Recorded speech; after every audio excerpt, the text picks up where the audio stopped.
दोस्तों, प्रियंका गांधी वाड्रा जो कि हमारी देश की प्रधानमंत्री रही इंदिरा गांधी की पोती हैं। पोती मतलब बेटे की बेटी, और हमारे देश के प्रधानमंत्री रहे स्वर्गीय राजीव गांधी की बेटी हैं और राहुल गांधी की बहन है। ये तो आप लोग जानते ही होंगे। और मैं आपको ये भी बता दूं, अगर आपको नहीं पता तो प्रियंका गांधी पहली बार इलेक्शन लड़ी और पहली बार इलेक्शन में ही वह जीत कर आई, और वह केरला के वायनाड से इलेक्शन जीत करके आई हैं। और उन्होंने पहली बार पार्लियामेंट यानी संसद के अंदर अपनी स्पीच दी, और ये स्पीच मैं आपको दिखाऊंगा कि उन्होंने किस तरह से जनता के मुद्दों को उठाया और सरकार द्वारा किए जा रहे गलत कामों को उजागर किया और सरकार को चेताया और सरकार से मांग भी की कि आप जनता के जो मेन मुद्दे हैं उनको पूरा करें। उन्होंने जिस तरह से आज अपनी धाड़ लगाई उसकी पूरी वीडियो आप देखिएगा। चलिए मैं आपको उनकी स्पीच दिखाता हूँ। श्रीमती प्रियंका गांधी वाड्रा,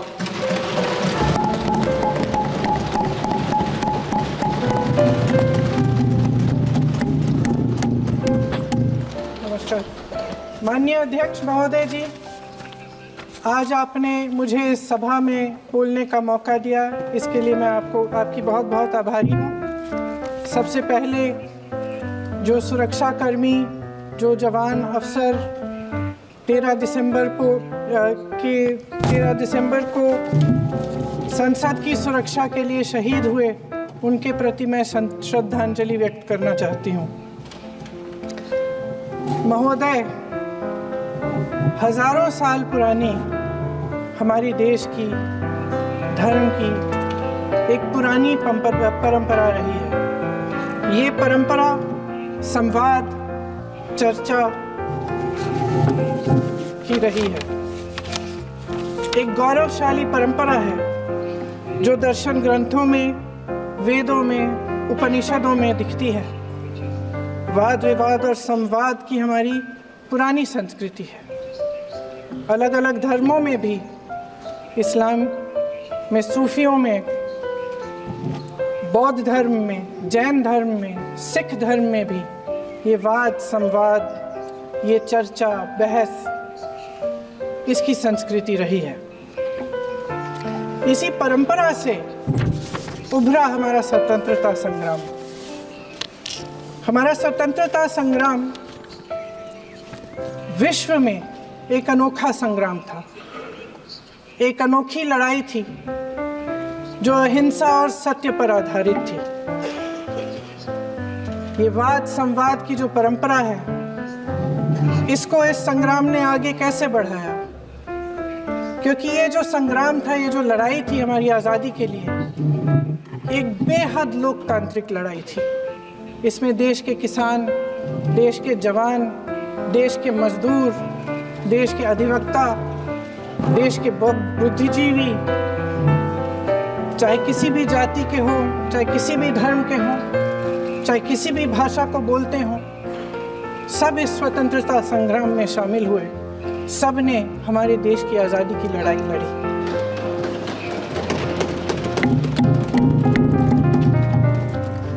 और उसी आज़ादी की लड़ाई से एक आवाज़ उभरी जो हमारी देश की आवाज़ थी। वो आवाज़ ही आज हमारा संविधान है। साहस की आवाज़ थी, हमारी आज़ादी की आवाज़ थी, और उसी की गूंज ने हमारे संविधान को लिखा और बनाया। ये सिर्फ एक दस्तावेज नहीं है। बाबा साहेब अम्बेडकर, मौलाना आज़ाद जी, राजगोपालाचारी जी और जवाहरलाल नेहरू जी और उस समय के तमाम नेता, जैसे आपने कहा, इस संविधान को बनाने की जो कार्य में सालों के लिए जुटे रहे। हमारा संविधान इंसाफ, उम्मीद, अभिव्यक्ति और आकांक्षा की वो जोत है जो हर हिंदुस्तानी के दिल में जलती है। अध्यक्ष महोदय, इस ज्योत ने हर एक भारतीय को ये पहचानने की शक्ति दी कि उसे न्याय मिलने का अधिकार है, कि उसमें अपने अधिकारों के लिए आवाज उठाने की क्षमता है, कि जब वो आवाज उठाएगा तो सत्ता को उसके सामने झुकना पड़ेगा। इस संविधान ने हर एक देशवासी को ये अधिकार दिया कि वो सरकार बना भी सकता है और सरकार बदल भी सकता है। ये ज्योत जो हर हिंदुस्तानी के दिल में जलती है, उसने हर हिंदुस्तानी को ये विश्वास दिया कि देश की संपत्ति में, देश की दौलत में, संसाधनों में उसका भी हिस्सा है, कि उसे एक सुरक्षित भविष्य की उम्मीद का अधिकार है, कि देश बनाने में भी उसकी भागीदारी है। उम्मीद और आशा की ये ज्योत मैंने देश के कोने कोने में खुद देखी है। उन्नाव में मैं एक रेप पीड़िता के घर गई, उसे जलाकर मार डाला था। वो शायद 20-21 साल की होगी। हम सबके बच्चे हैं।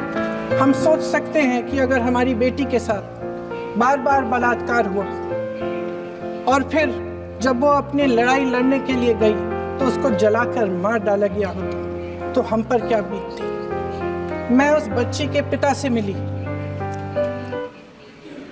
उसके खेत जलाए गए थे, उसके भाइयों को पीटा गया था, उसके पिता को बाहर से, घर के बाहर घसीट कर मारा गया था। उस पिता ने मुझे बताया कि बेटी, मुझे न्याय चाहिए। मेरी बेटी अपने एफआईआर को दर्ज करने के लिए जब जिले में गई तो उसको मना किया गया, अगले जिले में जाना पड़ा उसे। वो रोज सुबह 6 बजे उठकर तैयार होकर अकेली अपने मुकदमे को लड़ने के लिए अगले जिले में ट्रेन से जाती थी। उसके पिता ने मुझे कहा कि मैंने उससे कहा, बेटी अकेले मत जाओ, छोड़ दो ये लड़ाई। लेकिन उसकी बेटी ने उसको जवाब दिया कि नहीं पिताजी, मैं अकेली जाऊंगी, मैं लड़ूंगी, ये मेरी लड़ाई है, मैं इसको लड़ूंगी। ये लड़ने की क्षमता, ये हिम्मत उस लड़की को और करोड़ों भारत की नारियों को हमारे संविधान ने दी। आगरा में मैं अरुण वाल्मीकि के घर गई। अरुण वाल्मीकि पुलिस स्टेशन में काम करता था, सफाई का काम करता था। आप सोच सकते हैं हमारी तरह उसका भी परिवार था। नई नई शादी हुई थी, 2-3 महीनों का बच्चा था। पुलिस स्टेशन में चोरी हो गई। चोरी का इल्जाम उस पर लगाया गया। उसके पूरे परिवार को उठाकर पुलिस स्टेशन में ले गए। आप हंस रहे हैं, लेकिन ये गंभीर बात है। गंभीर बात। शर्म करो, शर्म।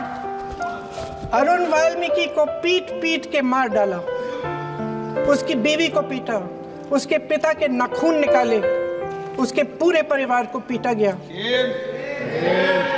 जब मैं उस जवान महिला से मिलने गई जो अभी अभी विधवा हुई थी, तो उसने मुझे कहा कि दीदी, हमें सिर्फ एक चीज चाहिए, हमें न्याय चाहिए और हम इस न्याय के लिए लड़ते रहेंगे, चाहे कुछ भी हो जाए। ये हिम्मत उस महिला को हमारे संविधान ने दी।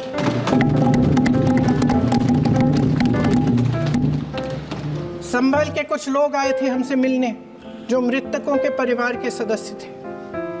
उसमें 2 बच्चे थे, अदनान और उजैर। आप सुनिए। उसमें 2 बच्चे थे, अदनान और उजैर। एक बच्चा मेरे बच्चे की उम्र का है, दूसरा उससे छोटा 17 साल का है। दर्जी के बेटे थे। दर्जी का एक ही सपना था कि वो अपने बेटों को पढ़ाएगा, लिखाएगा। एक बेटा डॉक्टर बनेगा, एक बेटा भी सफल होगा अपने दूसरा बेटा भी अपने जीवन में सफल होगा। उनके पिताजी हर रोज उनको स्कूल छोड़ते थे। उस दिन भी स्कूल छोड़ने के बाद अपनी दुकान में चले गए। उन्हें पता नहीं था कि विवाद हो रहा है। उन्होंने भीड़ देखी, घर आने की कोशिश की तो पुलिस ने गोली से मार डाला। वो 17 साल का बच्चा अदनान मुझसे कहता है, वो 17 साल का बच्चा अदनान मुझसे कहता है कि मैं बड़ा होकर डॉक्टर बन के दिखाऊंगा, मैं अपने पिता का सपना साकार करूंगा। ये सपना, ये आशा उसके दिल में हमारे संविधान ने डाली। अध्यक्ष महोदय, हमारे देश के करोड़ों देशवासियों के संघर्ष में, अपने अधिकारों की पहचान में, इनकी कठिन से कठिन परिस्थितियों से लड़ने की अपार हिम्मत में और देश से न्याय की अपेक्षा में हमारे संविधान की ज्योत जल रही है। मैंने हमारे संविधान की ज्योत को जलते हुए देखा है और इसके साथ साथ ये भी समझा है कि हमारा संविधान एक सुरक्षा कवच है, एक ऐसा सुरक्षा कवच है जो देशवासियों को सुरक्षित रखता है, न्याय का कवच है, एकता का कवच है और अभिव्यक्ति की आज़ादी का कवच है। दुख की बात यह है कि मेरे सत्ता पक्ष के साथी जो बहुत बड़ी बड़ी बातें करते हैं, इन्होंने इन 10 सालों में यह सुरक्षा कवच, सत्ता पक्ष के मेरे साथियों ने ये सुरक्षा कवच तोड़ने का पूरा प्रयास किया है। संविधान में सामाजिक, आर्थिक और राजनीतिक न्याय का वादा है। ये वादा एक सुरक्षा कवच है जिसको तोड़ने का काम शुरू हो चुका है। लैटरल एंट्री और निजीकरण के जरिए ये सरकार आरक्षण को कमजोर करने का काम कर रही है। अगर लोकसभा में ये नतीजे नहीं आए होते तो ये संविधान बदलने का काम भी शुरू कर लेते। सच्चाई ये है अध्यक्ष महोदय कि आज संविधान बार बार इसलिए कह रहे हैं क्योंकि इस चुनाव में इनको पता चल गया कि इस देश की जनता ही इस संविधान को सुरक्षित रखेगी, कि इस चुनाव में हारते हारते जीतने से इन्हें एहसास हुआ कि ये संविधान बदलने की बात इस देश में नहीं चलेगी। आज जनता की मांग है कि जाति जनगणना हो। सत्ता पक्ष के मेरे साथी ने इसका जिक्र किया। ये जिक्र भी आज इसलिए हो रहा है क्योंकि चुनाव में ये नतीजे, ये जाति जनगणना इसलिए जरूरी है ताकि हमें पता चले कि किसकी क्या स्थिति है और नीतियां उस हिसाब से बने। इनकी गंभीरता का प्रमाण ये है कि जब चुनाव में पूरे विपक्ष ने जोरदार आवाज उठाई कि ये जाति जनगणना होनी चाहिए, तो इनका जवाब देखिए। इनका जवाब भैंस भाग भैंस चुरा लेंगे, मंगलसूत्र चुरा लेंगे, इनका ये जवाब था। ये गंभीरता है इनकी जाति जनगणना पर। महोदय, हमारे संविधान ने आर्थिक न्याय की नींव डाली, किसानों, गरीबों और को जमीन बांटी, भूमि सुधार किया, जिसका नाम लेने से कभी कभी आप झिझकते हैं और कभी कभी उनका नाम धड़ाधड़ इस्तेमाल किया जाता है अपने आप को बचाने के लिए। उन्होंने HAL, BHEL, SAL, GAIL, ONGC, NTPC, railways, IIT, IIM, oil refineries, तमाम PSU बनाए। अध्यक्ष महोदय, उनका नाम पुस्तकों से मिटाया जा सकता है, उनका नाम भाषणों से मिटाया जा सकता है, लेकिन जो उनकी भूमिका रही इस देश की आज़ादी के लिए और इस देश के निर्माण के लिए, वो इस देश से कभी मिटाया नहीं जा सकता। 75 सालों में जनता का भरोसा रहा कि नीतियां बनेंगी तो जनता की भलाई के लिए बनेंगी। जल जंगल जमीन का अधिकार मिला आदिवासी भाई बहनों को। इंदिरा जी ने बैंकों का राष्ट्रीयकरण करवाया, खदानों का राष्ट्रीयकरण कराया। कांग्रेस और यूपीए की सरकारों में शिक्षा का, भोजन का अधिकार मिला। 75 सालों में जनता का भरोसा मिला। पहले संसद चलती थी तो जनता की उम्मीद होती थी कि सरकार महंगाई और बेरोजगारी पर चर्चा करेगी, कोई उपाय निकालेगी, कोई रास्ता निकालेगी। लोग मानते थे कि अगर कोई नई आर्थिक नीति बनेगी तो देश की अर्थव्यवस्था को मजबूत बनाने के लिए बनेगी, तो भारतीय बाजार को मजबूत बनाने के लिए बनेगी, उनके भविष्य को मजबूत बनाने के लिए बनेगी। किसान और आदिवासी भाई बहन भरोसा करते थे कि यदि जमीन के कानून में संशोधन होगा तो उन्हीं की भलाई के लिए होगा। आप नारी शक्ति की बात करते हैं। आज चुनाव की वजह से शायद इतनी बातचीत हो रही है नारी शक्ति के बारे में, क्योंकि हमारे संविधान ने महिलाओं को यह अधिकार दिया, उनकी शक्ति को परिवर्तित किया वोट में। और आज आपको पहचानना पड़ रहा है कि महिलाओं के बिना, कि नारी शक्ति के बिना ये सरकारें नहीं बन सकती हैं। इसीलिए आज आप नारी शक्ति की बातें दोहरा रहे हैं। जो आप नारी शक्ति का अधिनियम लाए हैं उसको लागू क्यों नहीं करते? वो 10 साल बाद लागू क्यों होगा? क्या आज की नारी 10 साल इंतजार करेगी उसके लागू करने के लिए? क्या बात है, क्या बात है।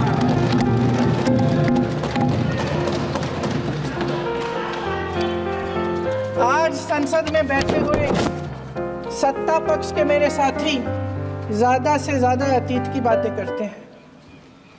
1921 में क्या हुआ, कब हुआ, नेहरू जी ने क्या किया। अरे वर्तमान की बात करिए, देश को बताइए आप क्या कर रहे हैं, आपकी जिम्मेदारी क्या है? कि सारी जिम्मेदारी जवाहरलाल नेहरू की है? अध्यक्ष महोदय जी, ये सरकार आर्थिक न्याय का सुरक्षा कवच तोड़ रही है। आज संसद में बैठी ये सरकार बेरोजगारी और महंगाई से जूझ रही हमारी जनता को क्या राहत दे रही है? कृषि के कानून भी बड़े बड़े उद्योगपतियों के लिए बन रहे हैं। सही एमएसपी को छोड़िए, डीएपी तक नहीं मिल रहा है।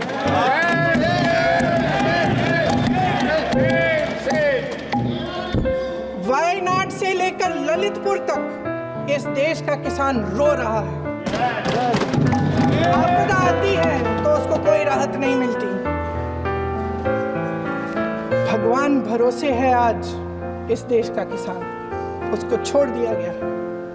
आज हिमाचल में देखिए, जितने भी कानून बने हैं वो सब बड़े बड़े उद्योगपतियों के लिए बन रहे हैं। हिमाचल में जो सेब उगता था उसके जो छोटे छोटे किसान हैं वह रो रहे हैं, क्योंकि एक व्यक्ति के लिए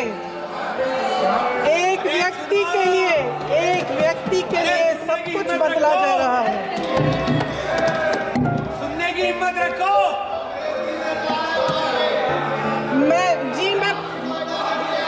अध्यक्ष महोदय जी, अध्यक्ष महोदय जी, अध्यक्ष महोदय जी, अध्यक्ष महोदय जी, अडानी जी को सारे कोल्ड स्टोरेज प्रदेश की सरकार ने नहीं दिए। अडानी जी को सारे कोल्ड स्टोरेज आपकी सरकार ने दिए। देश देख रहा है, देश देख रहा है कि एक व्यक्ति को बचाने के लिए 142 करोड़ देश की जनता को नकारा जा रहा है। सारे बिजनेस, सारे संसाधन, सारी दौलत, सारे मौके एक ही व्यक्ति को सौंपे जा रहे हैं।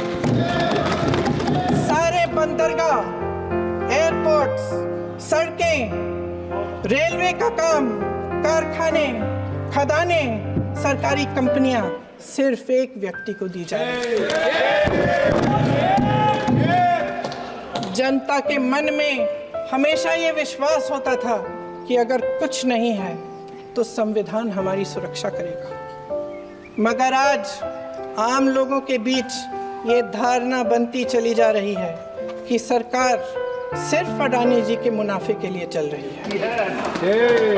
देश में बहुत तेजी से गैर बराबरी बढ़ रही है। जो गरीब है वो और गरीब हो रहा है, जो अमीर है वो और अमीर हो रहा है।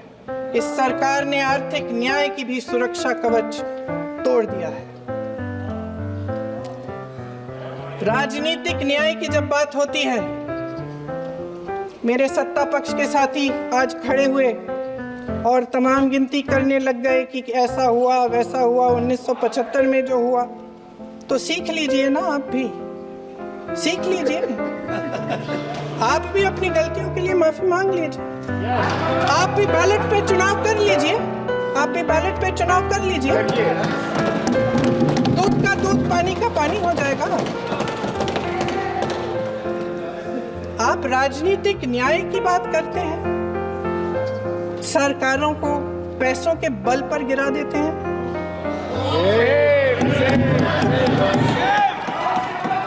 मेरा आग्रह है कि अपन संविधान में सकारात्मक बोले।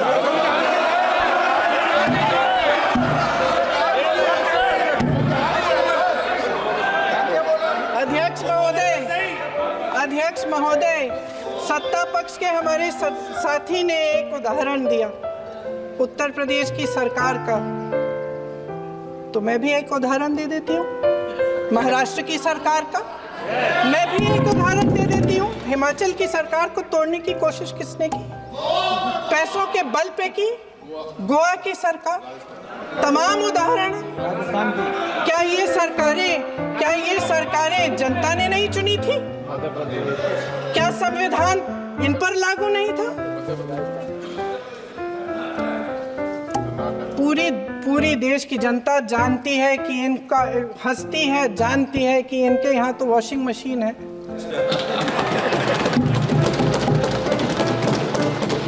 तो यहाँ से वहां जाता है, वो धुल जाता है। इस तरफ दाग, उस तरफ स्वच्छता। और मेरे कई ऐसे साथी हैं जो इस तरफ होते थे उस तरफ चले गए। मुझे दिख भी रहे हैं, वॉशिंग मशीन में शायद धुल गए हैं। अध्यक्ष महोदय, जहां भाईचारा और अपनापन होता था, जहां हमारे संविधान ने एकता का सुरक्षा कवच दिया था, वहां शक और घृणा के बीज बोए जा रहे हैं। एकता का सुरक्षा कवच तोड़ा जा रहा है। प्रधानमंत्री जी यहाँ सदन में संविधान की किताब को यूं माथे से लगाते हैं, लेकिन संभल में, हाथरस में, मणिपुर में जब न्याय की गुहार आती है, उठती है, तो उनके माथे पे शिकन तक नहीं आता।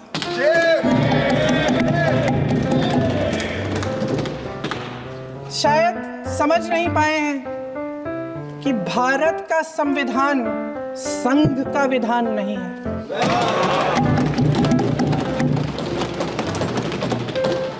भारत के संविधान ने हमें एकता दी, हमें आपसी प्रेम दिया। उस मोहब्बत की दुकान जिस पर आपको हंसी आती है, उसके साथ करोड़ों देशवासी चले।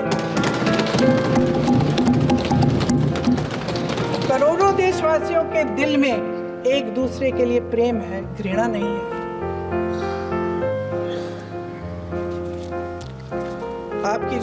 इनकी जो विभाजनकारी नीतियां हैं, उसका नतीजा हम रोज देखते हैं। राजनीतिक फायदे के लिए संविधान को छोड़िए, देश की एकता को भी ये रख नहीं सकते, इसकी सुरक्षा नहीं कर सकते। हमने संभल में देखा, मणिपुर में देखा। दरअसल इनका कहना है कि अलग अलग इस देश के अलग अलग हिस्से हैं, कैमरा लेकिन हमारा संविधान कहता है कि ये देश एक है और ये देश एक रहेगा। जहां खुला विवाद होता था, अभिव्यक्ति का सुरक्षा कवच होता था, इन्होंने भय का माहौल पैदा किया है। सत्ता पक्ष के मेरे साथी अक्सर 75 सालों की बात करते हैं, लेकिन इन 75 सालों में ये उम्मीद, आशा, ये अभिव्यक्ति की ज्योति कभी थमी नहीं, कभी बुझी नहीं। इस देश की जनता ने खुलकर आलोचना की, निडर होकर धरने किए, प्रदर्शन किए। जब जब जनता नाराज हुई, तब तब सत्ता को ललकारा, उसे चेतावनी दी, बड़े से बड़े नेताओं को कटघरे में खड़ा किया, उनसे जवाब मांगा, न्याय मांगा। इस देश के छोटे छोटे से नुक्कड़ की दुकानों में, चाय की दुकानों में, इस देश के घरों में, गलियों में, मोहल्लों में, अखबारों में, प्रकाशन घरों में, न्यायपालिकाओं में चर्चा कभी बंद नहीं हुई। लेकिन आज ये माहौल नहीं है। आज जनता को सच बोलने से डराया जाता है, धमकाया जाता है। पत्रकार हो या विपक्ष का नेता हो या किसी यूनिवर्सिटी का प्रोफेसर हो, छात्र संघ हो या कर्मचारियों का संगठन हो, सबका मुंह बंद कराया जाता है। किसी पे ईडी, किसी पे सीबीआई, किसी पे इनकम टैक्स, फर्जी मुकदमे लगवाए जाते हैं, जेल में डाल दिया जाता है, विपक्षी नेताओं को जेल में डाल दिया जाता है, उनको सताया जाता है। किसी को नहीं छोड़ा इस सरकार ने। देशद्रोही कह कह के उत्तर प्रदेश में मुझे याद है कुछ अध्यापिकाएं प्रदर्शन कर रही थी, उन पर मुकदमा डाल दिया देशद्रोही का, उन्हें देशद्रोही कह दिया। इन्होंने देश का पूरा माहौल भय से भर दिया है। इनकी मीडिया की मशीन झूठ फैलाती है, तरह तरह के आरोप लगाती है, और शायद वह भी भय में ही है। महोदय, मैं इस सदन को याद दिलाना चाहती हूँ कि ऐसा डर का माहौल देश में अंग्रेजों के राज में था। जब इस तरफ बैठे हुए गांधी की विचारधारा वाले लोग आज़ादी की लड़ाई लड़ रहे थे और उस तरफ वाली विचारधारा वाले लोग भय में रहकर अंग्रेजों के साथ साठ-गांठ कर रहे थे। लेकिन अध्यक्ष महोदय, भय का भी अपना स्वभाव होता है। भय फैलाने वाले हमेशा भय का खुद शिकार बन जाते हैं। ये प्रकृति का नियम है। आज इनकी भी यही हालत हो गई है। भय फैलाने के इतने आदी हो गए हैं कि खुद भय में रहने वाले हैं। चर्चा से डरते हैं, आलोचना से घबराते हैं। कई दिनों से हम मांग रहे हैं कि चर्चा करिए, लेकिन चर्चा करने की हिम्मत ही नहीं है।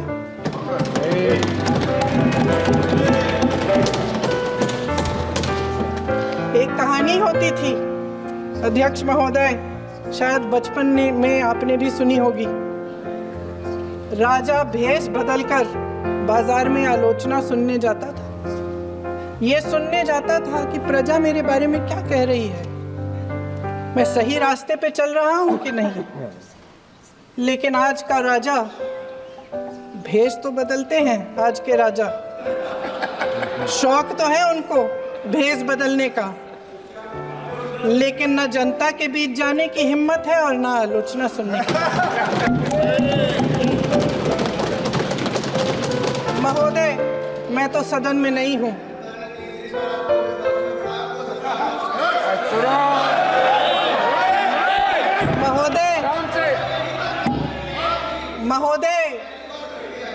महोदय, जनता में बहुत विवेक है, ये सही है।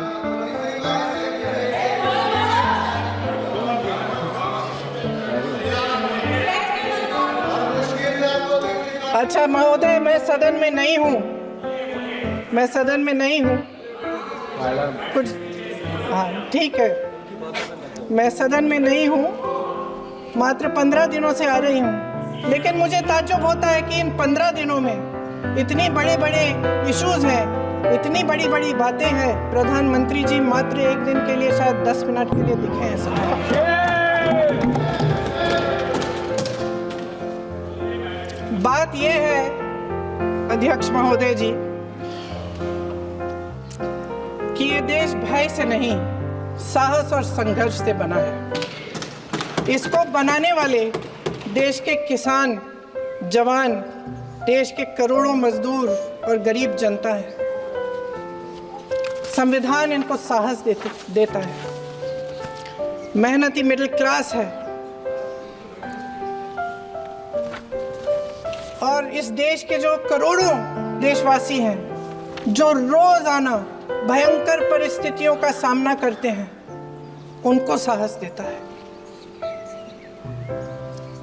वायनाड में जो आपदा आई, उसमें एक छोटा लड़का था 17 साल का। 6 घंटों के लिए उसने अपनी माँ को बचाने की कोशिश की। 6 घंटों के लिए आप सोच सकते हैं कि अगर नदी की धारा बह रही है, नाराज है, आप अपनी माँ को पकड़े हो, 6 घंटों के लिए पकड़े रखते हो कि मेरी माँ बच जाएगी, और अंत में वो माँ भी बह जाती है। उस लड़के का साहस,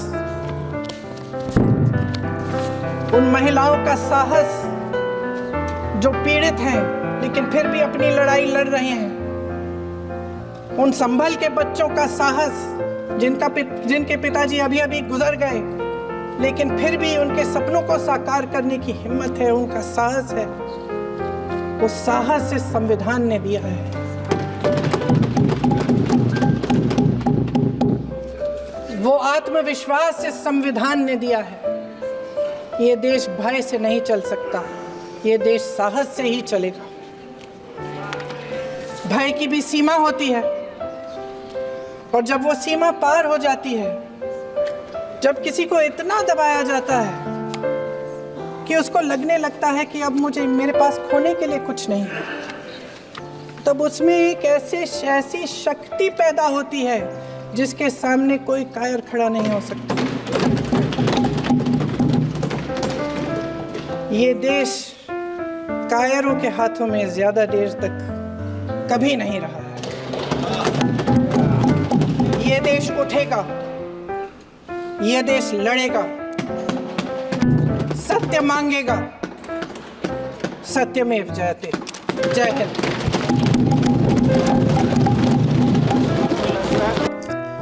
दोस्तों, इस वीडियो में मैंने आपको प्रियंका गांधी वाड्रा की पूरी स्पीच दिखाई, जो कि उन्होंने पहली बार दी, पहली बार पार्लियामेंट में मेंबर बनी है। तो आपको ये मेरी वीडियो कैसे लगी? अगर आपको ये मेरी वीडियो पसंद आई हो तो मेरी इस वीडियो को ज़्यादा से ज़्यादा लाइक कीजिएगा, शेयर कीजिएगा, और आप ध्यान रखिएगा कि जो घंटी का निशान है उस पर ज़रूर क्लिक कीजिएगा।